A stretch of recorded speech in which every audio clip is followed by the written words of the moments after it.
Hey, great morning, everybody. Dr. Sean J. Harris, your Generational Wealth Academy, coming from you live from Panama City, Panama. And great Tuesday morning, everybody. I want to talk this morning about magnifying your belief. I think a lot of times people in life have lower self-images because their portraits were not painted for them properly early in life. What do I mean by that? You guys probably seen the picture of the little kitten looking into a mirror, and then what the reflection shows back is a mighty lion. So again, it's the same way with our self-belief. When we are kids, all kids are like a blank canvas when we're born. Child's self-image is developed between the ages of 3 and 5 years old. So whatever is said or done, or whatever experiences that child goes through, that is forming their self-image. That is forming their self-esteem. So if we talk to kids in a demeaning way at a younger age, and we defile them, we talk about negative things all the time, we put that in the spirit, well, those are swipes on that blank canvas. But at the same time, if we speak positive energy into those kids at early ages, those are also paint swipes with a paintbrush. So what happens when that child hits 3 to 5 years old, their self-image is formed. So whatever you see in an adult typically is reflective of what they went through between the ages of 3 and 5 when that self-image was being developed. So we have to step back and see, did we paint a Picasso?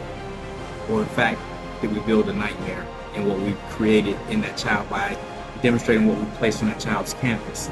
So when helping to mold and develop young people, we have to be very cognizant of what we're doing, what we're saying, our behaviors, and what they're seeing, because they're watching us. So when I talk about magnifying your belief, you have to be able to teach kids at an early age that they're empowered. You have to let them know how special they are from the very beginning. Last night, we were just hanging out on the rooftop in one of the buildings here, just overlooking the whole city. We almost had like a 360 view of being able to see everything surrounding. And what that does for the kids, it painted a picture that you can never take out of their mind. See, we're like rubber bands. Once a rubber band is stretched, it can never go back to its original dimension.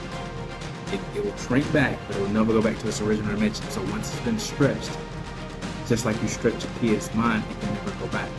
So what we expose to kids at an early age will permeate throughout their lifetime as an adult. So that's why it's critically important that we focus carefully what we're saying to kids, what we're exposing them to. I never give my kids a minimalist mentality. I never give them an and/or mentality.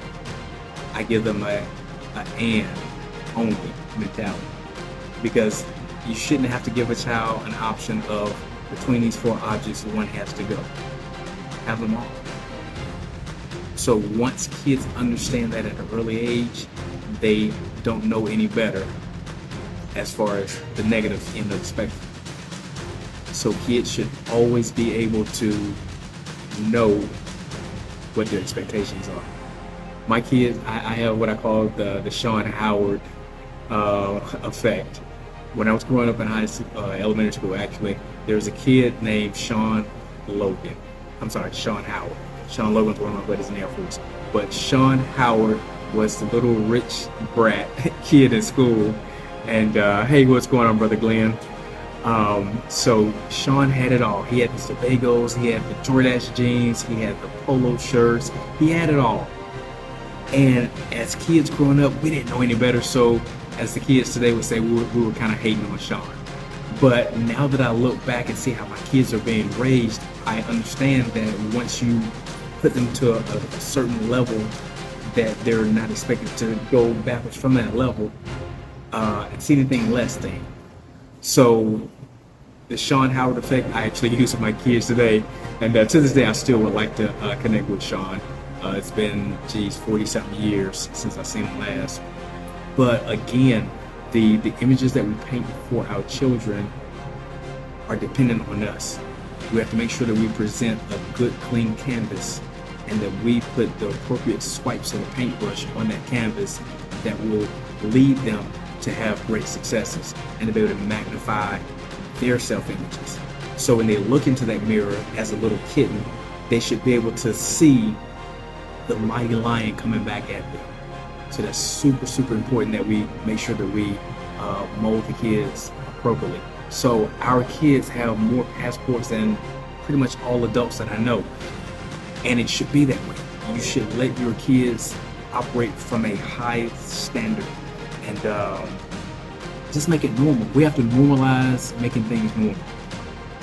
So again, we can't be to the point where we're living a life of scarcity. And there's an abundance in this life. And here's the cool thing.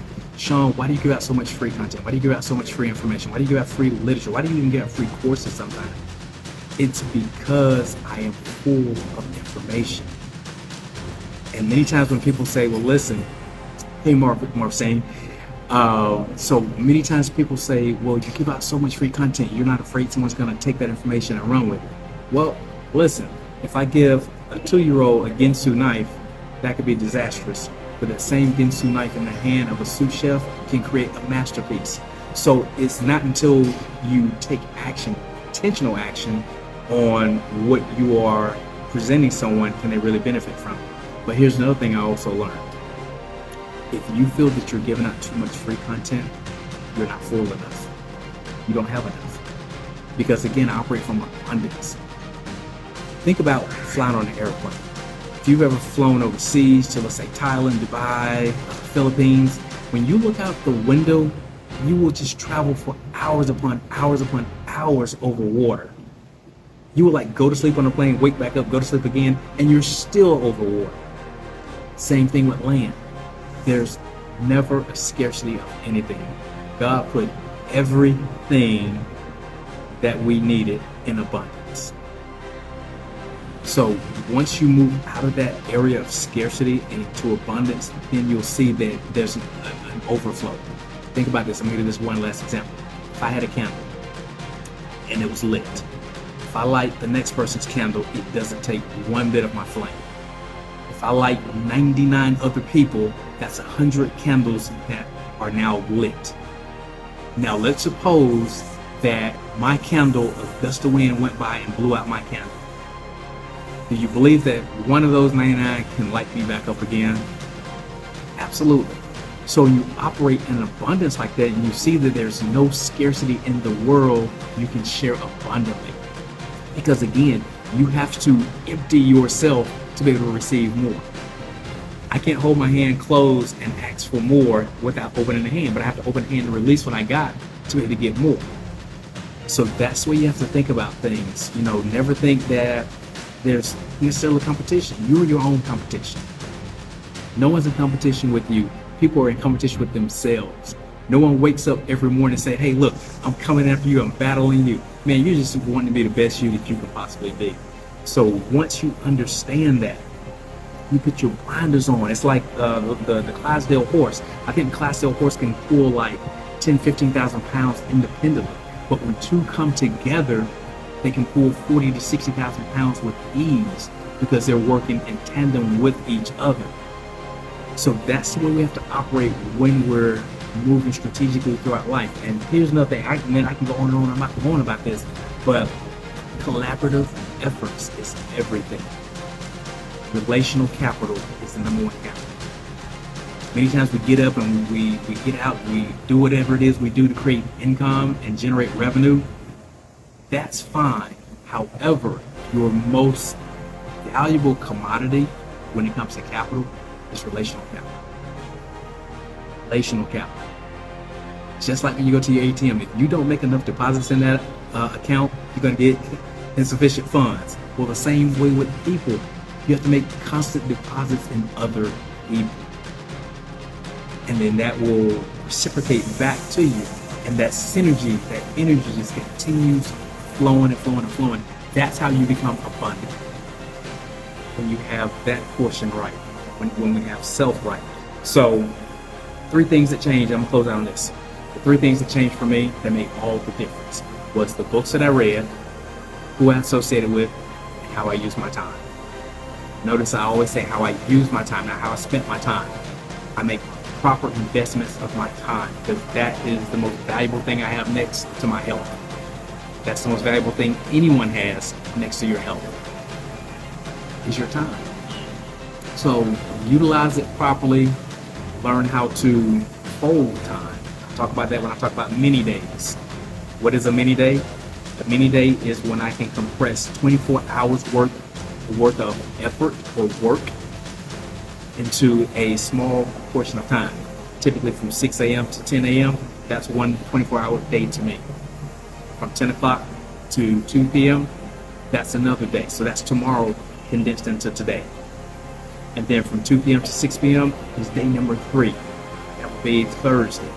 All crammed into today. So now I effectively have 3 days, 72 hours, all crammed into one 24-hour time block, with time still to spare for the family and to do the cool things that I want to do. So that effectively gives me 7 days. That gives me 21 days every 7 days. It gives me 90 days every month, and it gives me 3 years every year. So December 31st of 2023, I will effectively be in 2027. Hope that made sense. Listen, guys, I'm Dr. Sheldon J. Harris. Make impact and make money while you're doing it.